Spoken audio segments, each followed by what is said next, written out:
Kasi kung titingnan ninyo, pinaghanda pa kayo ng nanay at tatay ninyo. Tandaan ninyo, itong baon na to, hindi lang to baon. Pagmamahal.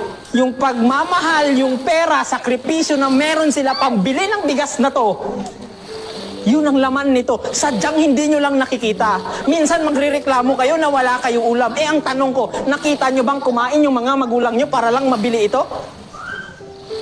Tapos sabihin nyo ngayon, relationship goals. Hoy! That's why, tingnan ninyo ha.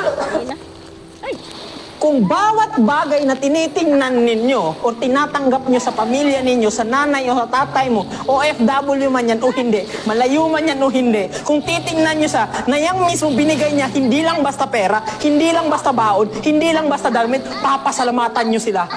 Kasi alam nila, alam ninyo na yung binigay sa inyo, hindi lang yan basta baon, hindi lang yan basta pera, kundi pagmamahal, effort. Sinasaksak ko to sa utak ninyo para malaman ninyo na hindi nga, kahit paano, hindi sila perpekto.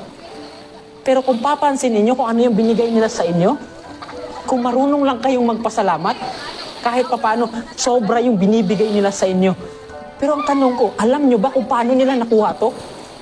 Subukan nyo ba, Sabado-Linggo, sumama kayo sa kanila? Pero hindi, uunahin sino? Si barkada, si jowa. Tapos ngayon magagalit kayo sa kanila. It is because ang gusto nyo lang, kayo lang ang intindihin. At hindi nyo sila gustong intindihin. Paano nyo sila maiintindihan kung ayaw nyo silang intindihin? Kung iisipin ninyo, tingnan ninyo, may cellphone kayo. Mang, pang, palitikong phone. Kay tungod sa unsa? Mag-research ako. Pero anong ginagawa ng phone na to? It is because sa panahon ngayon, pag naging bobo kayo, hindi na kasalanan ng teacher ninyo, hindi na kasalanan ng tatay ninyo, hindi na kasalanan ng mga magulang ninyo, or ng ibang tao. Lalong-lalo na pag may cellphone kayo. Bakit? 10 peso lang ang kailangan mo. Kahit 5 peso nga lang, malalaman mo kung ano yung gusto mong malaman. Maybe hindi lahat, pero kung may gusto kong malaman sa subject na meron ka, pwede mong matutunan.